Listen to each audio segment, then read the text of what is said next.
Si Shen pun kemudian terus berteriak menyatakan ketidakterimaannya, meski tak ditanggapi. Dia pun akhirnya tewas oleh tangan Xiao Kui yang menegaskan padanya jika permintaan Tuan Zhang Yi itu adalah mutlak. Apapun itu, Zhang Yi pun kemudian langsung bergegas pergi. Dia pun mengajak Xiao Kui ke Pasar Hitam.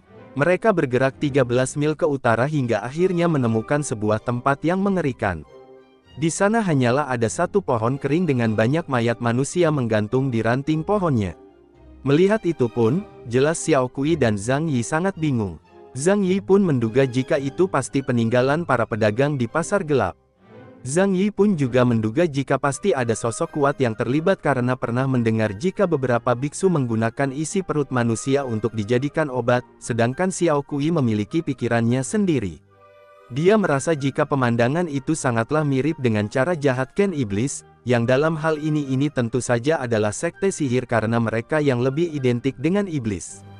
Zhang Yi pun kemudian mencoba menenangkan Xiao Kui yang ketakutan.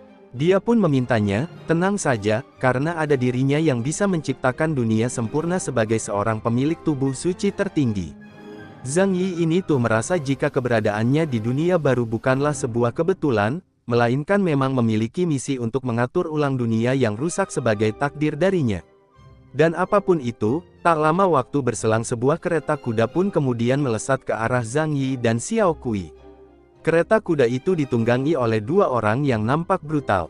Mereka pun kemudian menyuruh Zhang Yi untuk segera menyingkir jika tak ingin mati, dan mendengar ucapannya yang kasar itu pun, Zhang Yi langsung sadar jika mereka berdua pasti adalah pedagang dari sekte sihir, sehingga dia pun kemudian langsung menyerang kedua orang tersebut dengan sebuah tembakan spiritual. Itu menghantam kuda milik sang pedagang sehingga mereka berdua pun akhirnya terjatuh. Zhang Yi pun langsung mendekati mereka dengan sebuah bola api di tangan untuk mengancam. Dia pun kemudian meminta mereka untuk memberitahu, di mana lokasi pasti pasar gelap. Juga, siapakah orang terkuat di sana? Dan kedua pedagang yang ketakutan itu pun kemudian langsung menjawab. Mereka pun memberitahu jika orang terkuat di sana adalah seorang biksu yang berada di puncak Rananas Gensul. Mereka pun kemudian juga memberitahu jalan menuju ke pasar gelap, juga kemudian memberitahu Zhang Yi jika di sana adalah tempat wanita diperjualkan, dan selagi mereka menjelaskan itu pun, Xiao Kui ternyata sedang memeriksa kereta kuda dan menemukan jika ada banyak kedis kecil di dalamnya. Melihat itu pun, Zhang Yi seketika menjadi sangat amat marah. Dia pun langsung menembakkan bola api ke kedua pedagang dari sekte sihir tersebut sembari mengutuk mereka supaya masuk ke neraka, sedangkan di sisi lainnya, Xiao Kui pun kemudian langsung menghancurkan rantai yang membelenggu kereta kuda. Xiao Kui pun kemudian melepaskan para gadis kecil yang menangis oleh rasa gembira. Xiao Kui pun kemudian bermain dengan mereka untuk memberi rasa tenang, sementara Zhang Yi langsung bergegas pergi. Dia pun meminta Xiao Kui untuk tinggal dulu saja, menjaga para kecil-kecil tersebut sembari membantu mereka untuk mencari tempat tinggal karena ingin pergi ke pasar hitam, dan Xin pun setelahnya berpindah. Kita diperlihatkan dengan pasar hitam yang sekilas terlihat seperti sebuah pemukiman biasa, namun apa yang di dalamnya adalah hal yang sangat mengerikan, di mana para wanita diperjualbelikan sepanjang jalan. Para wanita di sana benar-benar layaknya sebuah barang di antara pedagang di sana, bahkan ada yang mengobrol dengan promosi, beli satu gratis satu. Para pedagang ini bahkan tak segan-segan memamerkan tubuh budaknya untuk menarik minat pembeli. Kebetulan, saat itu ada wanita yang mempesona sedang dipertontonkan, tepat saat Zhang Yi sampai di sana. Wanita yang begitu mempesona itu pun menarik banyak minat para pria hidung belang, pun mendatanginya. Mereka mulai menawar dengan harga yang terus naik, itu layaknya sebuah pelelangan. Melihat itu pun, Zhang Yi jelas merasa miris. Dari sudut pandangnya, jual beli wanita itu adalah suatu hal yang sangatlah keji, dan seolah takdir sedang mendukungnya, sistem pun kemudian memberikan misi baru kepadanya untuk menangkap para pedagang budak sekaligus penguasanya. Hadiah keberhasilan adalah tangan surga, dengan penalti kegagalan berupa kehilangan satu lengan. Batas waktu adalah 1 jam. Melihat itu, Zhang Yi merasa senang karena sistem yang berulang kali membuatnya masuk dalam masalah kini terlihat seperti seorang bijak. Dan kemudian, selagi dia terdiam, beberapa pedagang mendatanginya untuk menawarkan barang dagangan. Mereka mencoba meyakinkan Zhang Yi dengan berbagai cara, namun Zhang Yi justru mencekik kerah mereka.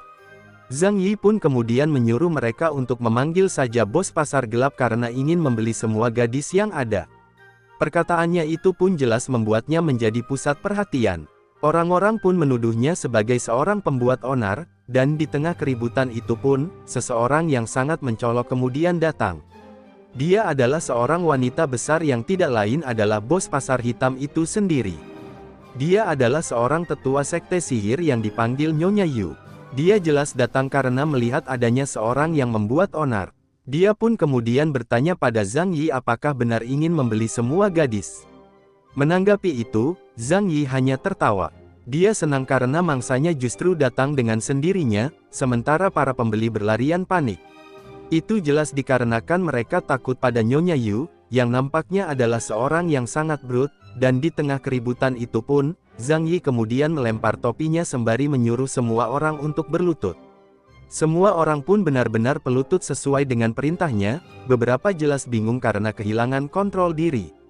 Begitu juga Nyonya Yu, pun bahkan tak bisa lepas dari pengaruh Zhang Yi, dia pun juga ikut berlutut sama seperti yang lainnya, dan seketika itu pun dia juga sangat terkejut karena dia itu mengenali Zhang Yi yang terkenal sebagai pemilik tubuh suci tertinggi. Zhang Yi pun kemudian menyatakan ketidakterimaannya atas aktivitas jual beli budak, dia mengutuk semua pedagang yang mempraktikannya. Nyonya Yu pun kemudian balik menggertaknya, dia menekaskan diri sebagai seorang tertua dari sekte sihir, harga dirinya jelas menolak untuk kalah dari seorang bocah kemarin sore seperti Zhang Yi. Dia pun kemudian mengerahkan segenap kekuatannya untuk lepas dari pengaruh Zhang Yi, dia pun kemudian langsung melompat menyerangnya sembari mengancam akan membunuhnya. Zhang Yi pun memujinya yang bisa lepas dari kontrol sihir, dia pun memanggil pedang miliknya. Zhang Yi pun menahan serangan Nyonya Yu dengan itu, dan laki-laki membuatnya terkejut karena tahu jika pedang Zhang Yi itu adalah salah satu pedang legendaris. Zhang Yi pun kemudian meledek Nyonya Yu dengan bertanya apakah itu semua kekuatan miliknya, dia pun kemudian menghempaskannya. Zhang Yi pun menegaskan jika hari ini pasti akan menggulingkan pasar gelap dengan pedangnya, menangkapi itu pun Nyonya Yu jelas tak terima.